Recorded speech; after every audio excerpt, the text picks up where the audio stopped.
The NBA playoffs aren't just games. They're chess matches where some pieces are moved by invisible hands. Schroeder, the drive, can't finish, and a whistle and a foul. After watching over 300 hours of games these past few years, I've noticed patterns that are too consistent to be coincidental. It's on its way.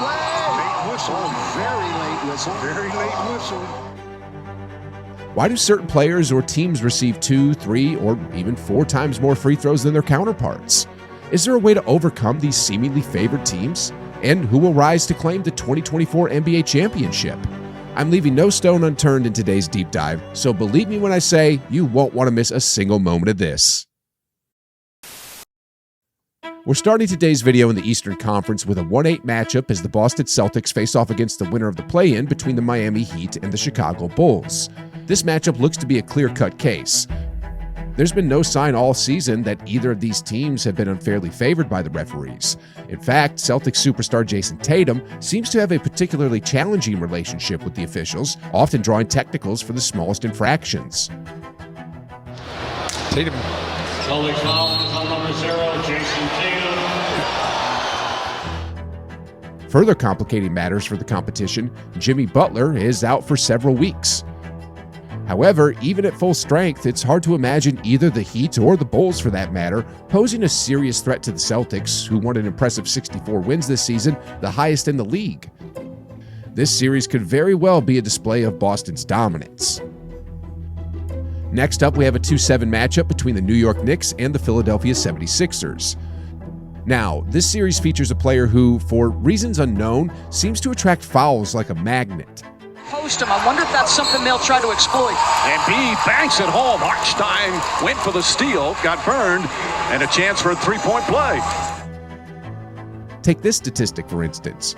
Joel Embiid played only 39 games this season, whereas Nikola Jokic appeared in 79. Despite this, Embiid ended up at the free throw line more often than Jokic. Ladies and gentlemen, this is simply astounding. There's no justifiable reason for a player who participated in nearly half as many games as another playing the same position to accrue more free throws. Got him. Joel up, count it, and the foul on Collins. For those of you who don't know, I'm actually a fan of Embiid. I truly believe he's a phenomenal player. But speaking frankly, with the sheer influence of the whistle in his favor and considering the overall strength of the 76ers, I see Philadelphia decisively overpowering the Knicks. Next up, we have a 3-6 matchup between the Milwaukee Bucks and the Indiana Pacers. To the best of my knowledge, neither team has notably benefited from reverse favoritism this season. In fact, the Pacers once found themselves on the unfortunate end of a glaring discrepancy, where in a tightly contested 5-point game, they were outshot at the free throw line 43-16. But anyway, I predict this series will be one of the major upsets of the year. However, calling the Pacers' potential victory an upset might not be entirely fitting. In their 5 encounters in 2024, including the in-season tournament game, the Pacers claim victory in 4. Halliburton tries another three. Bang! Tyrese Halliburton from downtown. Now, as we step into the playoffs, and with Giannis nursing a calf injury, I see the Pacers advancing past a Lillard-enhanced Milwaukee. This could very well be the seismic upset that reverberates through the Bucks organization all offseason long. I mean, imagine the narrative. Doc Rivers, equipped with powerhouse talents like the Greek Freak and Dame Time, exiting in the first round. The repercussions could be massive.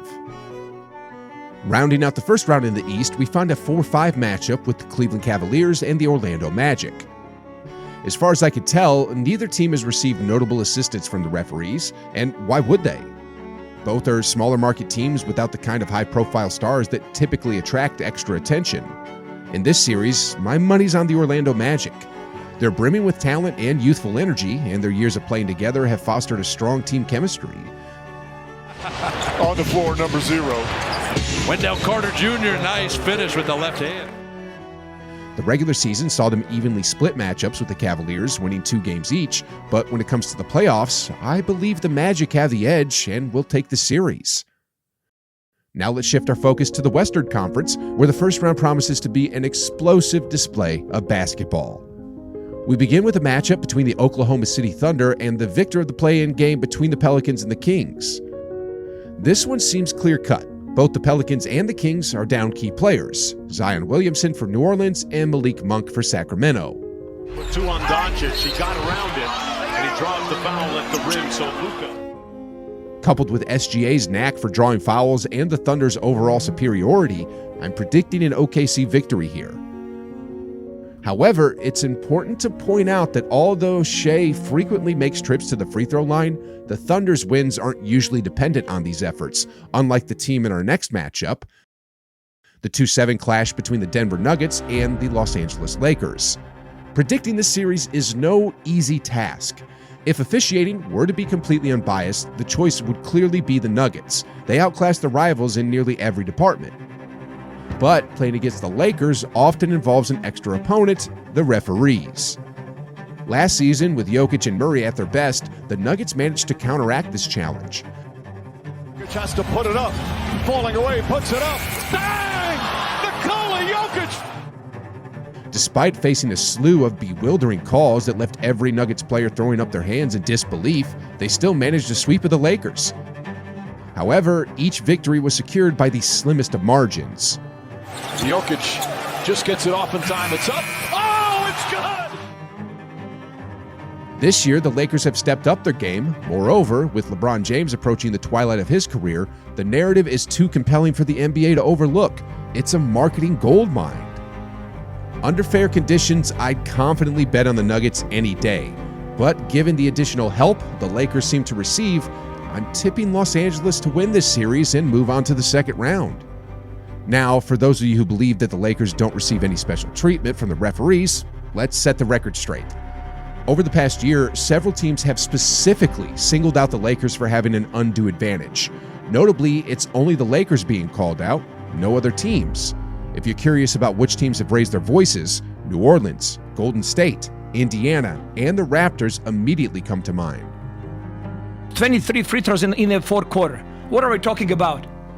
What are we talking about? How are we supposed to play? Moreover, even articles from Yahoo are headlined like this: how the Lakers' free throw advantage could boost LA's playoff hopes. If you're looking for statistics to support these claims, here's something to consider. When you look at the average free throws attempted per team for the season, the Lakers rank second. The gap between them and other top free throwing teams is actually pretty close, which might seem innocuous at first glance. However, the real eye-opener is the free throw differential. This metric, which measures a team's free throw attempts minus opponent free throw attempts, starkly highlights the Lakers' advantage. The difference is so pronounced that compared to teams ranking second, third, and fourth, the Lakers are in a league of their own, dominating at the free throw line like no other team could ever hope. Next, let's look at a 3-6 matchup between the Minnesota Timberwolves and the Phoenix Suns. Anthony Edwards, despite his aggressive drives to the basket, rarely receives favorable calls, which might give Phoenix a slight edge at the free throw line. However, from what I've seen throughout the season, this advantage is minimal. If I had to choose a team to prevail in this series, I would pick the Suns. With the formidable trio of KD, Devin Booker, and Bradley Beal, they're likely to exploit Rudy Gobert on the perimeter relentlessly. After the dust settled with the ejections, and Booker going right. Coupled with their substantial playoff experience, I expect the Suns to navigate this series with relative ease and advance to the second round. Rounding out the action in the West, we have a 4-5 matchup between the Los Angeles Clippers and the Dallas Mavericks. This series looks to feature very unbiased refereeing, setting the stage for what should be one of the most thrilling first-round matchups to watch. And what a lineup we have! Luka Doncic and Kyrie Irving taking on the likes of Kawhi Leonard, Paul George, James Harden, and Russell Westbrook, a truly star-studded affair. Unfortunately for the Clippers, Kawhi's knee issues are rearing their head again. Though he's slated to play in Game 1 after receiving recent knee injections, Luka Doncic will undoubtedly be testing the resilience of those knees. Are they still the Defensive Player of the Year caliber, or are they starting to resemble Kenny the Jet Smiths? I'm leaning towards Luka Doncic and the Mavericks to take this one. I see the Clippers' curse continuing with another first-round exit. Taking his time, patient move, fadeaway shot. Oh! Can you believe that? Moving into the second round, let's first focus on the East. We begin with a 1-5 matchup between the Celtics and the Magic. Expect fair and unbiased officiating here. While I've highlighted the Magic's ascent towards the top, the truth is the Celtics are already there. Given their current form and cohesion, I anticipate they will win this series with relative ease.